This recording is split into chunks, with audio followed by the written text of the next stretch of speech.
자, 안녕하세요. 하이투자증권 스마트 PB센터 이청원 대리입니다. 요즘 들어서 좋습니다.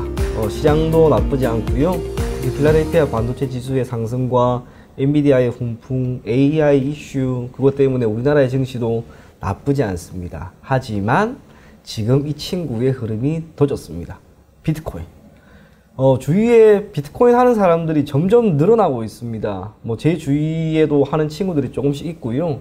또 아쉽게 지금 이슈가 이렇게 되고 너무나 많이 올라가는데 왜 이거를 나는 안 했을까? 그런 아쉬움을 토로하는 친구들도 많이 있습니다. 그도 그럴 것이 비트코인이 9,500만 원이 지금 넘어갔습니다. 얼마 전만 하더라도 저희가 한 지난달 정도만 하더라도 이 8천만 원 다시 신고가 나올 것인가 라고 이슈가 많이 나오고 그래도 여기에서 한 번 정도 조정이 있지 않을까 싶었는데 조정이라고 하는 걸 잘 모르는 것 같습니다. 우리 비트코인은 그냥 그대로 오를 대로 올라가면서 개당 1억 원까지 이제 도달하려고 하는 그런 모습이 나옵니다. 우선 지금 기준으로는 비트코인이 대략 한 9천만 원, 8,959만 9천 원 정도인데요. 이걸 감안한다 하더라도 신고가는 이미 나왔고 2021년에 기록했던 그리고 이제 다시 1억 원 수준까지 올라갈 수 있는 그런 여건은 마련이 된 것 같습니다. 그래서 비트코인에 우리가 계속해서 관심을 가지자, 여기에 대한 투자를 하자, 이게 아니라 비트코인이 왜 이렇게 올라가게 되었으며 이것이 우리의 주식시장에는 어떤 영향을 미칠까 한번 그 정도를 살펴보면 좋을 것 같습니다. 이거는 어제 기준으로 비트코인이 가장 높은 가격을 거의 형성했을 때 9,650만 원 정도 수준이었고요. 정말 기분 좋았습니다. 매수를 하신 분들 연락도 오고 해서 여러모로 비트코인 가격이 상승했던 이유는 우리가 한번 고려해 볼 필요가 있을 것 같습니다. 리포트를 몇 가지 제가 가지고 와봤는데요. 우선 올해 1월 10일에 하이투자증권 저희 회사에서 내어놓은 리포트입니다. 당시에 비트코인 가격이 조금씩 오름세에 있었습니다. 올해 초만 하더라도. 그런데 지금 수준까지는 아니었고요. 그나마 기대가 될 수 있었던 부분은 비트코인 현물 ETF가 승인이 될 것인가 라고 하는 부분. 비트코인 가격이 지난해 말에도 계속해서 오르는 모습이 나왔는데 기저에 있었던 게 이거였습니다. 비트코인 현물 ETF가 승인이 된다면 이라고 하는 거. 승인이 되는 그 기대감 때문에 비트코인 가격이 많이 올랐다라고 하는 것을 우리가 배제할 수는 없고요. 이게 결과가 지금은 나왔죠. 승인이 되었습니다. 승인이 된 게 이제 비트코인 가격의 상승을 더 끌어올리고 있는 것으로 보여집니다. 여러 가지 의미가 있다라고 보여집니다. 이게 단순하게 비트코인이 현물 ETF 승인이 되었으니까 그것도 있겠지만 이 리포트에서 내어놓은 대략 한 4가지 정도 그 의미를 한번 찾아보면은 첫 번째로 요게 중요합니다. 비트코인이 자산으로 인정받는 전환점인. 사실 비트코인이라고 하는 게 어느 국가에서는 한편으로 자산으로서의 인정도 받았고 또 화폐로서 인정도 받았습니다. 또 어떤 국가에서는 전혀 그러지를 못했고요. 하지만 비트코인이 미국에서 계속해서 거래가 이루어지고 있었고 우리나라만 본다 하더라도 비트코인을 거래할 수 있는 거래소가 존재했고 명확하게 정부가 뚜렷하게 이건 자산이야 라고 평가를 하지 않았지만 인정을 하지 않았지만 자산으로서의 성격은 기존에 가지고 있었는데 이번 현물 ETF 이 승인 이게 명확하게 자산으로 인정받는 전환점이다 라고 할 수 있기 때문에 비트코인 가격은 더 올랐던 게 아닌가 라고 보여지고요. 이것도 우리가 생각해 볼 필요가 있습니다. 위험자산 선호 심리라고 하는 게 이걸 다르게 표현하면 결국에는 리스크가 지금 존재한다는 거죠. 리스크라고 하는 것은 우리가 투자를 할 때 가지고 가는 겁니다. 리스크 없는 투자 자산은 사실상 없잖아요. 리스크를 안는 대신 거기에 따른 보상이 곧 수익인데 비트코인의 변동성은 우리가 알고 있는 일반적인 주식시장보다는 상대적으로 큽니다.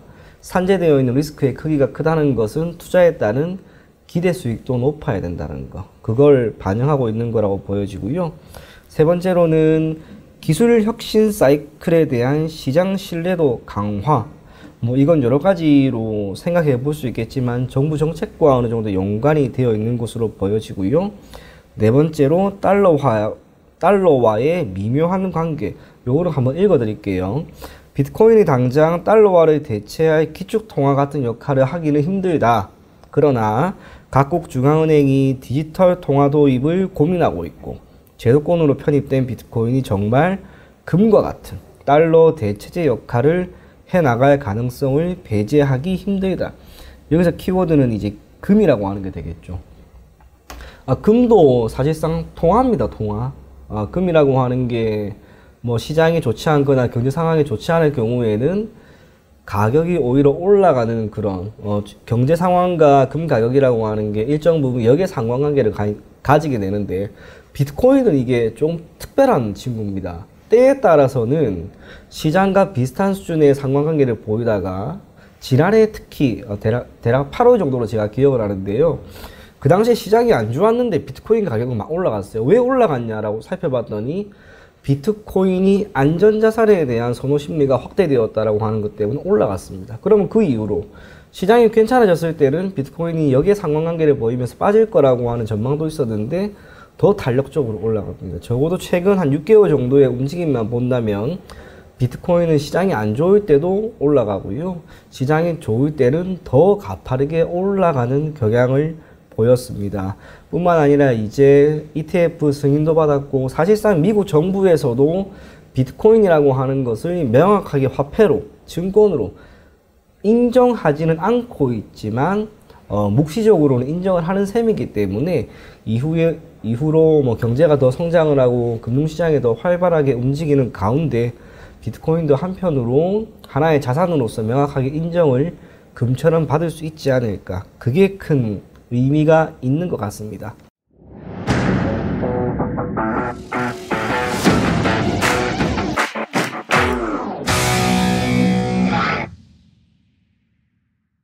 이거는 유진투자증권에서 최근에 나온 자료인데요. ETF를 승인을 받고 비트코인 가격이 이렇게 많이 올랐는데 또 다른 견해, 그거는 역시 이거죠. 이거 미국. 그러니까 우리나라에 있는 기업도 때에 따라서는 미국에 상장하는 경우가 있습니다. 그 가치가 우리나라에 상장했을 때보다 유통시장에서 더 크게 받는 경향이 있죠. 비트코인이라고 하는 것도 현물 ETF가 승인이 되었는데 그 출발점은 역시 이 미국이라고 하는 상징성을 우리가 빼놓을 수는 없다라고 할 수가 있습니다. 그걸 이렇게 담아 놓은 것으로 보여지는데, 여기에서 비트코인 투자의 대중화, 이제 우리만 보더라도 주위에 부동산 투자하시는 분들 많이 있죠. 그리고 주식 투자하는 사람들도 2020년 코로나19가 터진 이후로 많이 늘어났습니다. 그러는 가운데 비트코인에 대한 투자도 조금씩 늘어나고 있습니다. 아마 앞으로는 주식에 대한 투자도 당연히 늘어날 것으로 보여지고 그 못지않게 이 비트코인 투자를 하는 사람들은 더 많이 늘어날 것 같습니다. 특히 젊은 층 같은 경우에는 뭐 소득은 상대적으로 뭐 중장년층에 비해서는 높지 않겠지만 투자에 따른 높은 투자 수익률이 기대된다라고 하는 점에서 오히려 주식보다는 이런 비트코인에 조금 더 관심을 가지고 시장에 참여할 수가 있습니다. 그들이 유입시키는 그런 자금도 비트코인 가격을 지탱할 수 있는 한 가지 힘으로 작용을 할 수 있는 게 충분하다라고 보여지고요. 그에 따라 미국의 미국이라고 하는 시장에 현물 ETF가 승인이 되고 거래가 되고 비트코인이 조금 더 대중화되는 것, 그리고 이를 기반으로 앞으로는 우리나라도 그렇게 될 것 같습니다. 매우 다양한 비트코인을 기초자산으로 하고 있는 파생 상품들이 나오지 않을까. 그게 의미하는 것은 비트코인에 대한 관심은 점점 더 커질 수밖에 없다라고 하는 것으로 생각하시면 좋을 것 같습니다. 그리고 이것도 지금 이슈가 많이 되고 있는데요. 비트코인의 수요 공급. 이 비트코인이라고 하는 것은 처음에 만들어진 이후로 생성이 되었을 때 2100만 개 정도로 공급량이 제한이 되어 있었습니다. 처음에는 이 비트코인 이게 뭔지 잘 모르니까 사람들이 그냥 그런 게 있는가 보다라고 생각을 했는데, 가격이 올라가기 시작하면서 비트코인을 직접 채굴하자, 이걸 직접 한번 얻어보자라고 하는 심리가 강하게 되었습니다. 그때 막 이슈가 되었던 게 뭐 어떤 공장 같은 곳에 컴퓨터를 막 세팅을 해가지고 이 비트코인을 채굴하려고 하는 사람들이 많이 나왔습니다. 그런데 이 비트코인 채굴이라고 하는 것이 기존에 남아있던 이 공급 물량, 남아있는 이 물량이 특정 시기마다 알아서 제어를 하면서 반으로 확 줄여버립니다. 예를 들면 뭐 한 몇 년 전에는 하루 기준으로 100개 정도의 비트코인을 채굴을 할 수 있었는데 지금은 이게 자연스럽게 조정이 되면서 50개밖에 채굴을 못하게 되었고요. 그게 또 25개, 뭐 한 12개 정도로 반씩 줄어듭니다. 이거를 비트코인의 반감기라고 하는데 올해 4월이나 5월이 비트코인 반감기라고 합니다. 반감기라고 하는 것은 결국 시장에 유통시킬 수 있는 유통 물량이 줄어드는 것을 의미하죠. 그렇다면 남아있는 것들로 시장에서 움직임을 보일 수밖에 없는데 필연적으로 수요는 늘어나고 공급은 줄어드니까 비트코인 가격도 올라가는 그런 모습을 기대를 할 수 있습니다. 여러 가지 이슈가 있지만 비트코인은 크게 제가 봤을 때는 두 가지입니다. 첫째로는 현물 ETF, 그리고 두 번째로 이 반감기. 그래서 반감기가 직접적으로 도래하는 시점까지는 비트코인을 우리가 조금 더 상승할 것이다 라고 생각을 하고 그 가격의 움직임을 지켜보면 좋을 것 같고요. 앞서 이야기한 것처럼 비트코인은 우리가 하나의 자산으로서 인정을 하는 것 그것뿐만이 아니라 이 금융시장에 미치는 여러 가지 상관관계 그걸 우리가 생각해 볼 필요가 있습니다. 비트코인 가격이 꾸준하게 올라간다. 그러면 전반적으로 금융시장, 뭐 미국의 주식시장도 그렇고 우리나라의 주식시장도 그렇고 완만한 상승하는 흐름이 나올 수 있는 그런 여건을 보여주고 있는 한 가지 지표입니다. 반면 비트코인이 크게 밀린다. 투자에 따른 시장 심리가 좋지 않다는 거죠. 그래서 금융시장, 뭐 주식시장 같은 경우에도 좋은 움직임을 보이기는 힘들다라고 생각을 할 수가 있습니다. 비트코인 가격이 얼마까지 올라갈지는 저도 잘은 모르겠습니다. 그런데 지금 흐름이라면 와 1억 진짜 가는 건 아닌가? 그리고 1억을 정말 갈 수 있을 만한 그런 위치까지 온 것 같습니다. 돌파할지 안 할지는 당연히 미래의 일이기 때문에 우리가 지켜보면 좋을 것 같고요. 재미난 것은 비트코인이 조금씩 우리 삶 쪽으로 또 그 금융이라고 하는 테두리 안으로 점점 들어오고 있다는 것. 그래서 여기에 대한 관심을 계속해서 가져나간다면 여러분들이 투자를 하는데 또 하나의 대안으로서 충분히 자리 잡을 수 있지 않을까 그리 생각을 합니다. 오늘은 여기까지 한번 살펴보도록 하겠습니다. 시청해주셔서 감사합니다.